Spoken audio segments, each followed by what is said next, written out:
महाकुंभ, जहाँ तक पहुँचना आज हर एक श्रद्धालु का लक्ष्य है। वहाँ पे पहुँच गए हैं हम त्रिवेणी संगम में स्नान करने। में अब सच कुंभ ना हो जाए।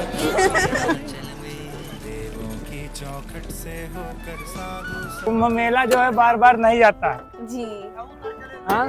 जी। और हमारे योगी बाबा जो हैं अच्छे से हमारे कुंभ मेला के तैयारी किए हैं जी।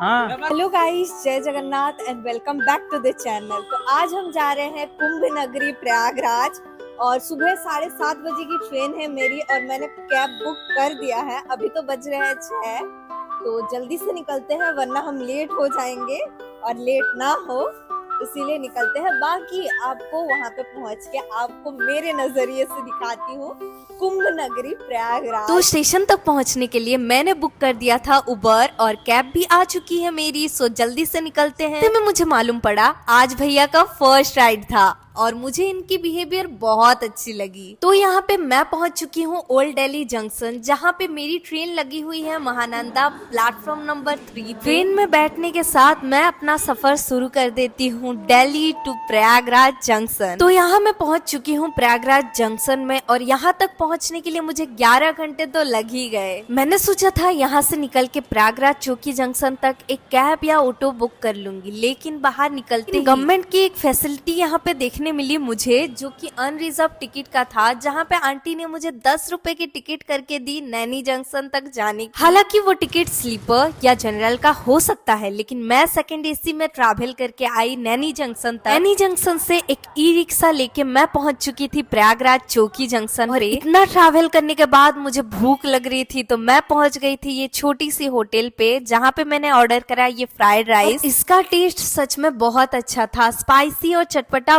बहुत अच्छा कॉम्बिनेशन था। मुझे टेस्ट करके सच में बहुत अच्छा लगा। और स्टेशन के एग्जिट पॉइंट पे एक इन्फॉर्मेशन सेंटर था फॉर टूरिज्म, जहाँ पे आपको ये इन्फॉर्मेशन मिल जाएगी कि आपको शाही स्नान किस किस दिन करनी है। फिलहाल तो हम प्लेटफॉर्म पे ही वेट करते हैं मेरी मम्मी और आंटी के आने का, लेकिन सच में उनकी ट्रेन बहुत डिले कर रही है, पता नहीं क्यों, लेकिन हम क्या ही कर सकते हैं, वेट ही करना पड़ेगा। तो अभी 12 बज चुके हैं, लेकिन मेरी मम्मी का ट्रेन अभी तक नहीं आया है। होपफुली अभी अनाउंसमेंट तो हो चुकी है, आ जाए, देखते हैं। फाइनली मेरी मम्मी और आंटी का ट्रेन पहुंच जाता है और वहां से इतनी भीड़ निकलती है कि मुझे लगता है कि ट्रेन के सारे लोग निकल गए हैं यहीं पे। और पूनम आंटी इस भीड़ से बाहर निकलते हैं। अरे बहुत ज्यादा भीड़। ये रही पूनम आंटी, दोनों हाय कर दो।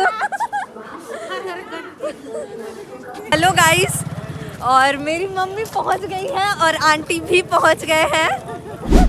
अभी हमारा कोई प्लान नहीं है, पता नहीं कहाँ जाएंगे, लेकिन कहीं तो पहुंच जाएंगे। निकल चुके हैं घूमने के लिए कुंभ नगरी प्रयागराज और देखते हैं अभी कहाँ पे स्टे का ऑप्शन मिल सकता है। स्टेशन के साइड में ही था एक प्रयागराज होटल, जिनसे बात हो चुकी थी मेरी ऑलरेडी। तो जब मेरी माँ और आंटी पहुंच जाते हैं यहाँ पे, मैं उन्हें लेके आ जाती हूँ ये प्रयागराज होटल और उसी के नीचे एक छोटी सी होटल थी और हमें भूख भी लग रही थी, तो हम पहुंच जाते हैं वहाँ पे कुछ खाने के लिए। हमने ऑर्डर करा था ये मसाला डोसा।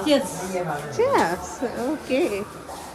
और एक हमारा दोस्त सा खत्म करके उनकी कैब में हम चल जाते हैं जहाँ पे उनकी रूम होती है, क्योंकि यहाँ की सारी रूम फिलअप हो चुकी थी। हाई ट्रैफिक रहता है डेली, क्योंकि इतने लाखों लोग पब्लिक जा रही है। तो कुछ लोग अरैल से जाते हैं बोट से होकर, तो अरैल तो यहाँ पास में है,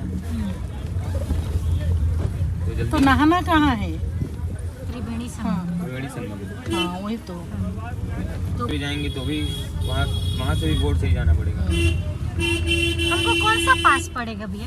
अरैल वाला भी पास पड़ेगा। ये था वो रूम जहाँ पे आज हमें स्टे करनी है और ऑलरेडी 2 बज चुके हैं, तो इससे बेटर ऑप्शन हमें कहीं पे मिल नहीं सकता। सो गाइस, कल के एक्सपीरियंस के बारे में मैं पूनम आंटी और मेरी मम्मी से पूछना चाहती हूँ, क्योंकि कल रात बहुत लेट हो चुका था, तो मैं कल उनसे कुछ बात नहीं कर पाई, ना ही कुछ रिकॉर्ड कर पाई।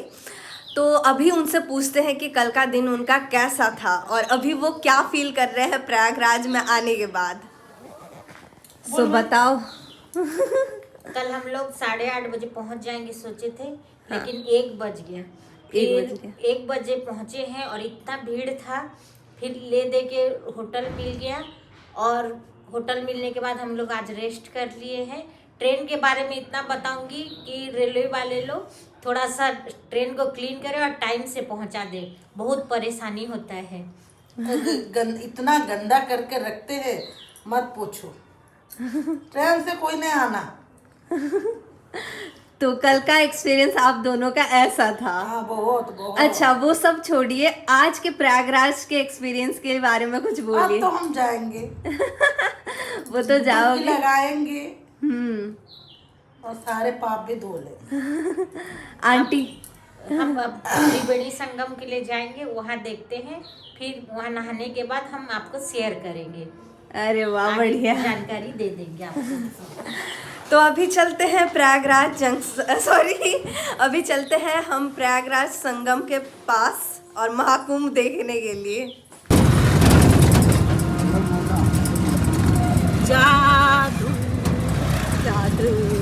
अपना सारा सामान उठा के आज हम निकल चुके हैं त्रिवेणी घाट जाने के लिए, क्योंकि आज हमें करनी है स्नान। घाट के पास ही हमें एक स्टे ऑप्शन भी देखनी है, क्योंकि आज का हमें पूरा दिन इस कुंभ मेले में घूमना है। कि आबादी या कहो जनसंख्या को देख के आप समझ ही जा रहे होंगे कि कितने मात्रा में आए हुए हैं स्नान करने के लिए। और गाइस, हर जगह आपको ये सामाजिक समता की पोस्टर दिखने मिलेगी, जहाँ पे 4 स्कैनर लगे हुए होंगे, तो वहाँ से स्कैन करके आप सारा कुछ पता कर सकते हैं। हम सच में गुम ना हो जाए। तो अभी हमें इस पुल को पार करनी है और जाना है उस पार। यहाँ के गार्ड्स को पूछने के बाद पता चला कि पुल के उस साइड में ज्यादा स्टे का ऑप्शन मिल सकता है हमें, और त्रिवेणी घाट जाने के लिए भी हमें बहुत पास होगा। बहुत चलने के बाद, बहुत ढूंढने के बाद फाइनली एक टेंट मिल जाता है हमें। पहुँच गए हैं अभी त्रिवेणी संगम, और इतना भीड़ हमें देखने मिल रहा है हमारे सामने। हाँ, बहुत भीड़ है, बहुत भीड़। बहुत भीड़, ज्यादा भीड़ है। अब हम लोग पहुँच गए हैं त्रिवेणी संगम में। त्रिवेणी संगम में हम पहुंच गए हैं, और अभी का क्या प्लान है? पहले हम जाएंगे, फिर नहाएंगे। कल से हम इंतजार में है कि कब जाएंगे गंगा मैया की गोद में, हम नहाएंगे, पर अभी तक मौका ही नहीं मिला भाई। और कितने सारे आए हैं श्रद्धालु, देख लीजिए। बहुत भीड़ है, बहुत भीड़। सो गाइस, नेक्स्ट ब्लॉग में मैं आपके साथ शेयर करती हूँ कि हम संगम स्थल पर कैसे पहुँच पाए और स्नान कर पाए। तब तक के लिए मेरे साथ बोलिए हर हर गंगे, हर हर गंगे।